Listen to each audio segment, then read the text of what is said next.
என்ன 12 ஜூனியர்ஸ் எல்லோரும் எப்படி இருக்கீங்க? ஐ ஹோப் எல்லாருமே நல்லா இருப்பீங்கன்னு நம்புகிறேன். ஸோ இன்றைக்கி நாம் 12th கெமிஸ்ட்ரியோட first mid term tips and ட்ரிக்ஸை தான் பார்க்க போகிறோம். அதோட நான் ஆல்ரெடி சொல்லியிருப்பேன், ப்ரோ வெறும் இம்பார்ட்டன்ட் அண்ட் ஓவர்லுக்டு படித்தா 90+ தான் வாங்க முடியுமா, அதை 95+ இம்ப்ரூவ் பண்ண முடியாதான்னு நிறைய பேர் கேட்டிருந்தீங்களா? ஸோ அவங்களுக்காக தான் இந்த வீடியோ. ஸோ ஆல்ரெடி நான் ஃபிசிக்ஸ்க்கு எப்படி 90+ 95+ மாற்றுறதுன்ற டிப்ஸ் அண்ட் ட்ரிக்ஸை சொல்லியிருந்தேன். இந்த வீடியோவில் கெமிஸ்ட்ரிக்கு எப்படி 90+ 95+ இம்ப்ரூவ் பண்ணுறதுன்றதை சொல்ல போகிறேன். ஓகேவா? ஸோ ரொம்ப பேசாமல் டேரெக்டாக வீடியோக்குள்ளே போயிடலாமா? நான் உங்கள் கிரீஷ், இது உங்கள் ஜிஐ மைண்ட்ஸ் சேனல். சரி, ஸோ ஃபஸ்ட் ஆஃப் ஆல் நம்மளோட எய்ம் என்ன? 90+ 95+ மாற்றணும். ஸோ அதுக்கு நீங்கள் பண்ண வேண்டிய ரெண்டே விஷயம் என்னது? இம்பார்ட்டன்ட் அண்ட் ஓவர்லுக்டுன்றது உங்களோட ஃபஸ்ட் மிட் டேர்ம் போர்ஷனோட 5 லெசனுமே படிக்கணும். 5 லெசன்ஸ் வரும்ல. ஸோ பேசிக்காக எல்லா டிஸ்ட்ரிக்ஸுக்குமே 5 லெசன்ஸ் வரும். என்னென்ன லெசன்ஸுன்றதை உங்களுக்கு இப்போ நான் சொல்கிறேன். ஓகேவா? ஸோ இந்த 5 லெசனுக்குமே நீங்கள் ஃபஸ்ட்டு பண்ண வேண்டிய விஷயமே இம்பார்ட்டன்ட் அண்ட் ஓவர்லுக்டை படிக்க போகிறீங்க. ரெண்டாவது, இந்த இம்பார்ட்டன்ட் எங்கே படிக்கணும், ஓவர்லுக்ட் எங்கே படிக்கணுன்றதை சொல்லிடுறேன். இம்பார்ட்டன்ட் நான் ஆல்ரெடி சொன்ன மாதிரி, இம்பார்ட்டன்ட்னாலே கிங் யார் உங்கள் எல்லாருக்குமே தெரியும், நான் சொல்லணுன்ற அவசியம் இல்லை. விவேக் மேக்ஸ் அண்ட் சயின்ஸ் அவங்களோட சேனலில் நீங்கள் பார்த்தாலே போதும், இம்பார்ட்டன்ட் சூப்பராக படிச்சிடலாம். ரெண்டாவது, ஓவர்லுக்டு என்னோட சேனல் நான் ஆல்ரெடி அப்லோட் பண்ணிட்டேன். அதே மாதிரி அந்த ஓவர்லுக்டை எப்படி படிக்கணுன்றதையும் நான் சொல்லி கொடுத்துட்ருக்கேன். ஸோ அதையும் பார்த்து நீங்கள் இம்பார்ட்டன்ட் அண்ட் ஓவர்லுக்டை 12th கெமிஸ்ட்ரிக்கு ஃபஸ்ட் மிட் டேர்முக்கு படிக்க போகிறீங்க. புரிஞ்சிருச்சா? Right, okay. ரெண்டாவது விஷயம் கிளியர் பண்ணுறேன். ஃபிசிக்ஸில் நம்ம சென்டம் எடுக்கிறதுக்கு வெறும் புக் பேக் போதும்னு நான் சொல்லிட்டேன். ஆனால் கெமிஸ்ட்ரிக்கு வெறும் புக் பேக் போதுமான்னு கேட்டால் கிடையாது. நீங்கள் புக் இன்னும் படிக்கணும், புக் பேக்கும் படிக்கணும். இங்கே ஒன்றோட ஒன்று சலைச்சது கிடையாது. ரெண்டுமே நீங்கள் படித்தா மட்டும்தான் மார்க் வாங்க முடியும். ஓகேவா? அதோட இங்கே புக் பேக் கூட நீங்கள் ரொம்ப அதிகமாக படிக்க தேவையில்லை, கொஞ்சம் கம்மியாக படித்தாலே போதும். பட் புக்கின் நிறைய படிக்கணும். ஆஸ் யூஷுவல் நான் ஆல்ரெடி சொன்ன மாதிரி இம்பார்ட்டன்ட் அங்கே, ஓவர்லோட் இங்கே, இந்த மாதிரி எடுத்துக்கோங்க. ரைட்டா? சூப்பர். முதல் விஷயம் முடிச்சாச்சு. இப்போ ஒவ்வொரு பார்ட் பை பார்ட்டாக பார்க்கலாம். அதாவது இன்ஆர்கானிக் ஃபஸ்ட்டு பார்ப்போம், நெக்ஸ்ட்டு ஃபிசிக்கல் பார்ப்போம், லாஸ்ட்டாக நம்ம ஆர்கானிக் இங்கே பார்ப்போம். ரைட். இன்ஆர்கானிக்கில் உங்களுக்கு 2 லெசன் வரும் மோஸ்ட்லி. என்ன வரும்? மெட்டலர்ஜி வரும், அப்புறம் பி பிளாக் எலமெண்ட்ஸ் 1 வரும். இந்த 2 பார்ட் மட்டும் தான் உங்களுக்கு ஃபர்ஸ்ட் மிட் டேர்முக்கு இப்போதைக்கு வருது. ரைட். இதில் மெட்டலர்ஜிக்கு அண்ட் பி பிளாக் எலமெண்ட்ஸ்லையும் ரெண்டுத்துலேயுமே உங்களுக்கு ரியாக்ஷன்ஸ் வரும். அதுலேயும் இந்த பி பிளாக் எலமெண்ட்ஸ்லாம் இருக்கே, அதுக்கு ரியாக்ஷன்ஸ் கொஞ்சம் அதிகமாகவே வரும். ரியாக்ஷன்ஸ் பார்த்து பயப்படுறீங்கன்னா முதல் விஷயம், என் சேனலில் நான் இன்ஆர்கானிக்கில் ரியாக்ஷன்ஸ் எப்படி ஈஸியாக படிக்கணும்னு ஒரு பேசிக்ஸ் போட்டிருக்கேன். அதை ஒரே ஒரு வீடியோ, ஐ திங்க் 20 மினிட்ஸோ 25 மினிட்ஸோ இருக்கும். அந்த ஒரு வீடியோ நீ பார்த்துட்டானாலே போதும், வேறு எதுவுமே நீ பார்க்க தேவையில்லை. நீயே உட்காந்து அந்த ரியாக்ஷன்ஸ் எல்லாம் ஓனாக உட்காந்து படிச்சிருவேன். ரைட்டா? சூப்பர். ஸோ ரியாக்ஷன்ஸ் பற்றி நான் உனக்கு சொல்யூஷன் சொல்லிட்டேன். நெக்ஸ்ட்டு தியரி கொஷின்ஸ் எப்படி ப்ரோ படிக்கிறது அப்படின்னு கேட்டிங்கன்னா, தியரி கொஷின்ஸ் நீ ஜஸ்ட் அண்டர்ஸ்டாண்ட் பண்ணி தான் படிக்கணும். நிறைய பேர் சொல்லுவாங்க, ப்ரோ என்ன ப்ரோ அண்டர்ஸ்டாண்ட் பண்ணுறதுனா, முடிஞ்ச அளவுக்கு நானும் உனக்கு எவ்வளோ லெசன் சொல்லித்தர முடியுமோ சொல்லித்தரேன். அதை விட என்னை விட பெஸ்ட் டீச்சர்ஸ் எல்லாம் யூடியூப் கம்யூனிட்டியில் இருக்காங்க. ஸோ கண்டிப்பாக நீ அவங்க வீடியோஸையும் ரெஃபர் பண்ணி முடிஞ்ச அளவுக்கு படிக்க செல்ஃப் ஸ்டடி பண்ணிவிடு. இதுதான் ரொம்ப இம்பார்ட்டன்ட். ஓகேவா? ஸோ தியரி படித்து தான் ஆகணும். பட் நீ ரியாக்ஷன்ஸ்க்கு நான் ஆல்ரெடி சொன்ன மாதிரி இன்ஆர்கானிக் பேசிக்ஸ் வீடியோ பார்த்துட்டு நீ உட்காந்து படிச்சனா பக்கா ஈஸியாக படிச்சிடலாம். ஓகேவா? ஸோ சாப்டர் 1 நீ நிறைய படிக்கிற மாதிரி படிக்கணும். நிறைய படிக்கிற மாதிரி இல்லை, நிறைய படிச்சிருக்கணும். பட் கம்பேர்ட் டு சாப்டர் 2ல் நீ மோஸ்ட்லி புக் பேக்கை நல்லா கவர் பண்ணிவிட்டு புக்கின்ல மோஸ்ட் இம்பார்ட்டண்ட்டை மட்டும் நீ கவர் பண்ணாலே போதும். அதாவது நான் இங்கே சொல்கிறது ஓவர்லுக்டும் சேர்த்து தான். பட் நான் ஏன் செகண்ட் லெசனுக்கு அப்படி சொல்கிறேன்னா, செகண்ட் லெசனில் நிறைய பேர் என்ன சொல்லுவாங்கன்னா, இந்த ரியாக்ஷன்ஸ் எக்ஸ்ட்ராவாக படிக்கணும்னு சொல்லுவாங்க. தேவையே கிடையாது.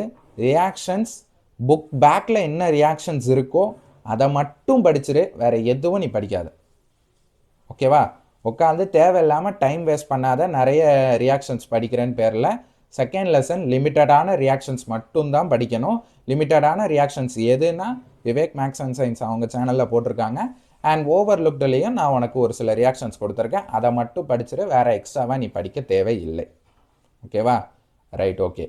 நிறைய ரியாக்ஷன்ஸ் உட்காந்து படித்து டைம் வேஸ்ட் பண்ணிகிட்டு இருக்காது. சொல்லணும்னு தோணுச்சு, சொல்லிட்டேன். ஓகேவா? ரைட். இப்போ நம்ம எதை முடிச்சிருக்கோம்? இன்ஆர்கானிக் முடிச்சாச்சு. இப்போ நெக்ஸ்ட் எங்கே போகலாம்? ஃபிசிக்கலுக்கு போகலாம். இங்கேயும் 2 லெசன் இருக்குது. இங்கே என்ன ப்ராப்ளம்? தியரி ரியாக்ஷன்ஸ் இருக்காது, சம்ஸ் இருக்கும்.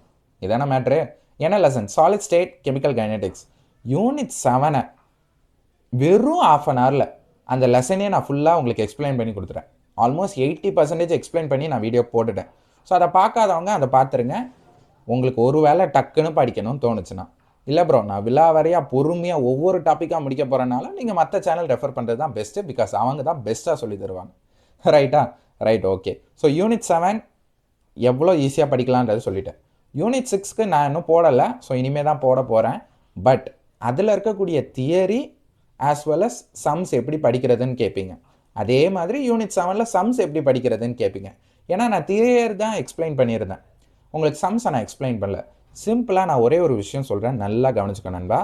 நமக்கு கெமிஸ்ட்ரி பப்ளிக் சொல்கிறேன், நான் ஃபஸ்ட் மிட் டேர்ம் விட்டுரு, பட் பப்ளிக்கு சொல்கிறேன். உங்களுக்கு சம்ஸை கம்பல்சரியாக கேட்டாங்கன்னா அது ரெண்டே விஷயமாக தான் இருக்கும். ஒன்று, அது மோஸ்ட் இம்பார்ட்டன்ட் சம்மாக இருக்கும். மோஸ்ட் இம்பார்ட்டன்ட் சம்முனாலே யார் நான் உங்களுக்கு ஞாபகம் வரணும்? விவேக் சார் தான். அவங்க தான் அந்த மோஸ்ட் இம்பார்ட்டண்ட்டை பக்கா ஈஸியாக உங்களுக்கு கொடுத்துருவாங்க. அதே மாதிரி இல்லைன்னா ரொம்ப ஈஸியாக கேட்பாங்க. ரொம்ப ஈஸியாக கேட்பாங்கன்னா லிட்ரலி நான் எதை சொல்ல வரேன்? ஓவர்லுக்டுன்னு சொல்ல வரேன். பிகாஸ் ஓவர்லுக் சம்ஸ் எல்லாமே ஈஸியாக இருக்கும். ப்ரோ அப்போ நீங்கள் கொடுத்ததில்ல எதை ஒரு சில சம்ஸ் ஓவர்லுக்டெல்லாம் டஃப்பாக இருக்கே, என்ன ப்ரோ பண்ணேன்னா ஜஸ்ட்டு கான்செப்டை அண்டர்ஸ்டாண்ட் பண்ணிக்கோ, எப்படி போடணுன்றதை போட்டு நீ ஒரு டைம் கூட பார்க்க தேவையில்ல. பிகாஸ் நான் உங்களுக்கு ஓவர்லுக் சம்ஸ்ன்னு நிறைய கொடுத்துருப்பேன் பார், அதில் சம்ஸ் பெருசாக இருந்துச்சுன்னா நான் அதை போட்டு கூட பார்த்துருக்க மாட்டேன். பிகாஸ் நான் ஜஸ்ட் கான்செப்டை அண்டர்ஸ்டாண்ட் பண்ணி வச்சுப்பேன், ஒரு சேஃப்டிக்கு பார்த்து வச்சுப்பேன். இப்போ இந்த வருஷம் 12th ஃபிசிக்ஸில் கேட்டாங்க பார் சம்மு, அந்த மாதிரி பெருசாக ஏதாவது சம்மு கேட்டாங்கன்னா செய்யணும்ல, அதுக்காக தவிர்த்து வேறு ஒன்றுமே கிடையாது.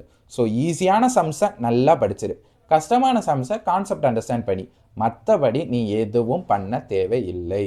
தியரி நான் ஆஸ் யூஷுவல் சொன்ன மாதிரி தான், நீ கான்செப்டை புரிஞ்சு படிக்கணும். அதுக்கு நீ பேசிக்ஸ் அந்த லெசனை தெரிஞ்சுக்கிட்டனாலே ஆட்டோமேட்டிக்காக நீ ஈஸியாக படிச்சிருவேன். நான் ஆல்ரெடி 7 போட்டுட்டேன், 6 உனக்கு எந்த அளவுக்கு சீக்கிரம் போட முடியுமோ போட்டுடுறேன். ஓகேவா? ஸோ இப்போ 4 லெசன் முடிச்சிட்டோம். அண்ட் ஃபைனலி யாருக்கு வரும்? ஆர்கானிக் கிங்கு கிட்ட வரும். ஸோ ஆர்கானிக் இட்ஸ் கிங்கு தானே. So 11th lesson hydroxy compounds. இந்த லெசனில் இந்த லெசனுக்குன்னு நான் சொல்லலை, 11, 12, 13 மூணுமே உங்களுக்கு ரியாக்ஷன்ஸ் தான். எப்படி படிக்கணும்னு இப்போயே சொல்லிடுறேன், நல்லா கவனிச்சுக்கோ. நான் கெமிஸ்ட்ரிக்கு ஆர்கானிக்குன்னு பேசிக்ஸ்னு ஒரு 3 வீடியோ போட்டிருப்பேனா, எப்படி ஃபார்முலா எழுதணுன்றது தெரியணும், எழுதுகிற ஃபார்முலாவுக்கு பேர் வைக்க தெரியணும், இந்த 2 வச்சு எப்படி கொஷினை படிக்கிறதுன்றது தெரியணும். இந்த 3 விஷயத்தையும் 3 பார்ட்ஸாக என்னோடய சேனலில் போட்டிருக்கேன். ஸோ ஒரு பார்ட்டும் ½ an hour வரும். ஸோ 1.5 மணி நேரம். இந்த 1.5 மணி நேரம் வீடியோவை நீ முழுசாக பார்த்துட்டனாலே லிட்ரலி ஒன்னால் 11, 12, 13 இந்த 3 லெசனில் இருக்கக்கூடிய என்ன ரியாக்ஷன்ஸ் கேட்டாலும் உன்னால் ஈஸியாக படிக்க முடியும். ஓகேவா? ஸோ லிட்ரலி நான் என்ன சொல்ல வரேன்னா, உன் கையில் நான் சாவியை கொடுத்துட்டேன். ஸோ இனிமே அந்த சாவியை நீ யூஸ் பண்ணணும்னு சொல்கிறேன். என்ன பண்ணணும்? அதை தான் நான் சொல்லேன், ப்ராக்டிஸ் பண்ணு. ப்ரோ எப்படி ப்ரோ அவ்வளோ ரியாக்ஷன்ஸ் இருக்கே ப்ரோ, எப்படி படிக்கிறது? இப்போ நீ என்ன பண்ணணும்? அந்த லெசனோட பேசிக்ஸை படிச்சிருக்கணும். அந்த லெசனோட பேசிக்ஸ், அதாவது 11th லெசனோட பேசிக்ஸை ஆல்ரெடி என் சேனலில் நான் போட்டுட்டேன். என்ன பேசிக்ஸ் அந்த லெசனில் உனக்கு தேவையோ அதை மட்டும் தான் நான் சொல்லி கொடுத்துருக்கேனே தவிர்த்து எக்ஸ்ட்ராவாக பெருசாக நான் வேறு எதுவுமே உனக்கு அதில் சொல்லி தரலை. ஸோ அதை நல்லா ஞாபகம் வச்சுக்கோ. ஓகேவா? ஸோ அதனால் உனக்கு தேவையான கெமிஸ்ட்ரிக்கு ஜென்ரல் பேசிக்ஸை சொல்லி கொடுத்துட்டேன். ஸோ தட் நீ ஈஸியாக உட்காந்து செல்ஃப் ஸ்டடி பண்ணுவேன்றது. 2வது, அந்த லெசனோட பேசிக்ஸையும் உங்ககிட்ட கொடுத்துட்டேன். ஸோ இப்போ நீ என்ன ரியாக்ஷன்ஸ் படித்தாலும் ஒன்னால் உனக்கு புரியும். பட் இதெல்லாம் சேர்த்து பண்ணாலும் உங்கள் எல்லாருக்கும் என்ன டவுட்டுனா, ஞாபகம் இருக்க மாட்டேங்குது ப்ரோ, மெமரி பண்ணுறதுக்கு என்ன தான் ப்ரோ பண்ணுறது, எப்படி ப்ரோ மெமரி பண்ண அப்படின்னு தானே நிறைய பேர் கேட்குறீங்க. நண்பா, மெமரி பண்ணுறதுக்கு என்னை பொறுத்த வரைக்கும் நான் 2 ஆப்ஷன் தான். முதல் ஆப்ஷன் எல்லாருக்குமே பிடிக்காது, ஈவன் எனக்கு ஆல்சோ. திருப்பி திருப்பி படிக்கணும், ப்ராக்டிஸ் பண்ணணும். சத்தியமாக சொல்கிறேன், உனக்கு மட்டும் இல்லை எனக்கே படிக்கிறதுக்கு கடுப்பாகும். ஒரு விஷயத்தை எத்தனை தடவை திருப்பி திருப்பி படித்தா போர் அடிக்காது? ஸோ அதே மாதிரி தான் எனக்கும் இருந்துச்சு. அப்போ நீங்கள் இந்த மெத்தட் ட்ரை பண்ணலையா ப்ரோனா? ஆமாடா, நான் இந்த மெத்தடை ட்ரை பண்ணல ஃபார் மெமரைசேஷனுக்கு. நான் ட்ரை பண்ணது செகண்ட் மெத்தட். என்னதுன்னா சாங்ஸ் கேட்டு படிக்கிறது. ப்ரோ எனக்கு அதெல்லாம் செட் ஆகலை ப்ரோ, சாங்ஸ் கேட்டு படித்தா எனக்கு ஞாபகமே வரமாட்டேங்குது ப்ரோ அப்படின்னா எனக்கு புரியுதுடா. பிகாஸ் எனக்கு அது ஒர்க் அவுட் ஆச்சு, உனக்கு அது ஒர்க் அவுட் ஆகணுன்ற அவசியம் கிடையாதுல்ல. ஸோ ஒர்க் அவுட் ஆகிறவங்களுக்கு ஓகே, பட் ஒர்க் அவுட் ஆகாதவங்களுக்கு என்னதுன்றதை இப்போவே சொல்லிடுறேன். என்னது தெரியுமா? அந்த செகண்ட் மெத்தடை நீ தான் கண்டுபிடிக்கணும். பிகாஸ் உனக்கு நல்லா ஞாபகம் வச்சுக்கோ, ஒவ்வொருத்தங்களுக்கு தனி ஸ்பெஷாலிட்டி இருக்கும். அந்த தனி ஸ்பெஷாலிட்டி ஒரு மெத்தடை கொடுக்கும். அந்த மெத்தட் எதுன்றதை ஐடென்டிஃபை பண்ணுற வரைக்கும் தான் உனக்கு ப்ராப்ளம்.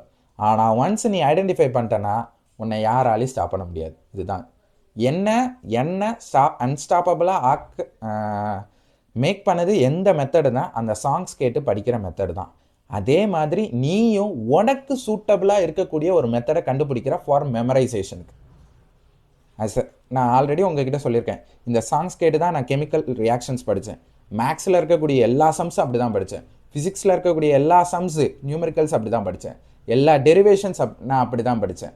ஸோ இந்த அளவுக்கு எனக்கு அந்த செகண்ட் மெத்தட் ஒர்க் ஆகிருக்கு சாங்ஸ் கேட்குறது மூலமாக.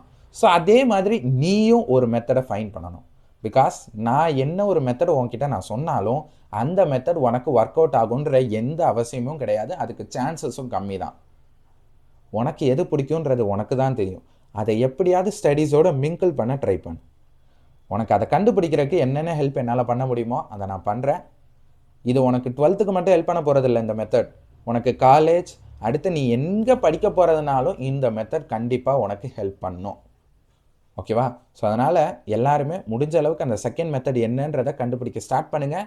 கண்டுபிடிக்கிறது மட்டும் இல்லாமல் அதை ப்ராக்டிஸ் பண்ணுங்கள். அதை யூஸ் பண்ணி டெஃபினெட்லி உங்களுக்கு சொல்யூஷன் கிடைக்கும். ஸோ மெமரைசேஷனுக்கு என்ன பண்ணணுன்ற விஷயத்த நான் சொல்லிட்டேன். ஸோ நல்லா பார்த்துக்கோ நண்பா. 5 லெசனும் நீ என்ன தான் பண்ணணும், செல்ஃப் ஸ்டடி தான் பண்ணணும். நீங்கள் மற்ற சேனல்ஸில் நீங்கள் உட்காந்து லைவ் பார்க்குறது தப்பு கிடையாது, நான் இல்லைன்னு சொல்லலை. பட் நீ செல்ஃப் ஸ்டடி பண்ணியிருக்கணும். ஸோ நீ லைவ் பார்த்து செல்ஃப் ஸ்டடி பண்ண போறியா, இல்லை ஒரேடியாக டேரெக்டாக பேசிக்ஸ் எல்லாம் அண்டர்ஸ்டாண்ட் பண்ணிவிட்டு ஒரே வேலையாக செல்ஃப் ஸ்டடி பண்ணி முடிக்க போறியான்றதை நீ டிசைட் பண்ணிக்கோ. That is your choice. எனக்கு லைவ் பார்த்து படிச்சுட்டு அதுக்கப்புறம் செல்ஃப் ஸ்டடி பண்ணுறதுனாலும் பண்ணு, இல்லைனா இல்லை ப்ரோ நான் ஒரேடியாக செல்ஃப் ஸ்டடி பண்ணி ஒரே வேலையாக முடிச்சிடறனாலும் பெஸ்ட்டு. ஸோ உன்னோட இது தான். ஸோ நான் எப்படி பண்ணேன்னா, நான் ஜென்ரலி செல்ஃப் ஸ்டடி பண்ணேன். நான் லைவ் செஷன்ஸ் எதுவும் பார்க்கல. டேரெக்டாக எனக்கு எதாவது டவுட்ஸ் இருந்துச்சுன்னா டக்குன்னு யூடியூப்பில் பார்த்துப்பேன். ஜஸ்ட் எது டவுட்டோ அதை மட்டும் செக் பண்ணிவிட்டு ஏஐல கான்செப்ட் அண்டர்ஸ்டாண்ட் பண்ணிவிட்டு டேரெக்டாக நான் போயிடுவேன். ஓகேவா? இதுதான் ரியல் ட்ரிக்கு. ஸோ உன் ஃபஸ்ட் மிட் டேர்முக்கு எப்படி சூப்பராக படிக்கணுன்ற விஷயத்த 100% சொல்லிட்டேன். நல்லா கவனிச்சுக்கோ. நிறைய பேர் 95+ வேணும்னு கேட்டிங்களே, அவங்களுக்காக லாஸ்ட்டாக ஒன்று சொல்லி இந்த வீடியோ முடிச்சிடுறேன். 95+ வாங்கணுன்னா நீ பண்ண வேண்டிய ஒரே விஷயம் என்னதுன்னா, உன் பிரெயினை ஆக்டிவ் மோடில் வச்சுக்கணும். என்ன ப்ரோ பிரெயினில் ஆக்டிவ் மோடில் வச்சுக்கணுன்னா என்ன சொல்கிறேன் அப்படின்னா, நான் இந்த இடத்துல சொல்ல வேண்டியது என்னதுன்னா, கொஷினை எப்படி மாற்றி கேட்டாலும் உனக்கு ஆன்சர் பண்ண தெரியணும். இதுதான் மேட்ரு. பிகாஸ் நீ படித்த இம்பார்ட்டன்ட் அண்ட் ஓவர் லுக்டில்னு தான் கேட்பாங்க, இதில் மாற்றமே கிடையாது. ஆனால் கொஷினை மாற்றி கேட்டாங்கன்னா அது டஃப்பான கொஷின் நீ நினச்சிக்கிட்டேன்னா நீ 90+லேயே தான் இருப்ப. ஈவன் கம்மியாக கூட சான்ஸ் இருக்கே தவிர்த்து ஏறக்கு 1% வாய்ப்பு இல்லை. ஆனால் 90+க்கு நீ மேலே வாங்கணும், 95+ வாங்கணும்னா நீ அந்த கொஷினை சேலஞ்ச் பண்ணணும். அந்த கொஷின் என்னன்றதை அண்டர்ஸ்டாண்ட் பண்ணிட்டேன்னா, என்ன கொஷின் கேட்குறாங்கன்றதை புரிஞ்சுக்கிட்டேன்னா சொல்கிறேன், எவ்வளோ கஷ்டமான டஃப்பான பேப்பர் வந்தாலும் அசால்ட்டாக நீ மார்க் வாங்க. இதுதான் மேட்ரு. ஓகேவா? புரிஞ்சிருச்சா ப்ரோ? 1 வேர்ட்ஸ் இன்டெக்ஸ்ட் வந்தால் இப்போதைக்கு இன்டெக்ஸ்ட் 1 வேர்ட்ஸை பற்றி கவலைப்படாத. அதை உனக்கு ப்ராக்டிஸ் பண்ண வேண்டியது, உன்னை ப்ரிப்பேர் பண்ண வைக்க வேண்டியது என் பொறுப்பு. இப்போதைக்கு நீ பண்ண வேண்டியது 6 2 மார்க், 6 3 மார்க், 5 5 மார்க் பக்காவாக அட்டன் பண்ணிட்டு வா. ஓகேவா? கண்டிப்பாக முடியும். செல்ஃப் ஸ்டடி பண்ணுங்கள். கரெக்டான ஸ்டடி பிளான், கரெக்டான அந்த செகண்ட் மெத்தட் எல்லாத்தையும் பர்ஃபெக்டாக ஃபைன் பண்ணிவிட்டு 12th கெமிஸ்ட்ரியை சூப்பராக நொறுக்குங்க. ஸோ அகெயின் அண்ட் அகெயின் சொல்கிறது, நமக்கு first mid term not a matter, public is the matter. நீங்கள் பப்ளிக்கில் எவ்வளோ மார்க் வாங்குறீங்கன்றது தான் இம்பார்ட்டன்ட். ஸோ பப்ளிக்கு நினச்சி படிங்க, ஃபஸ்ட் மிட் டேர்முக்காக படிக்கிறோன்னு நினைக்காம. அது ஒன்று மட்டும் பண்ணுங்கள். It will give you best results. ஓகேவா நண்பா? சரி ஓகே. இப்போ நெக்ஸ்ட் நான் உங்களுக்கு மேக்ஸ் போடணும். ஸோ இந்த வீடியோ ஹெல்ப்ஃபுல்லாக இருந்துச்சான்னு சொல்லுங்கள். நான் நெக்ஸ்ட்டு மேக்ஸையும் உங்களுக்கு நான் போட்டுறேன். ஓகேவா? ஸோ நெக்ஸ்ட் வீடியோவில் ஒன்று பார்க்கலாமா? ஓகே நண்பா, 12th சூப்பராக படிங்க. டெஃபினட்டாக இந்த வருஷம் மார்க்கு வாங்குகிறோம்.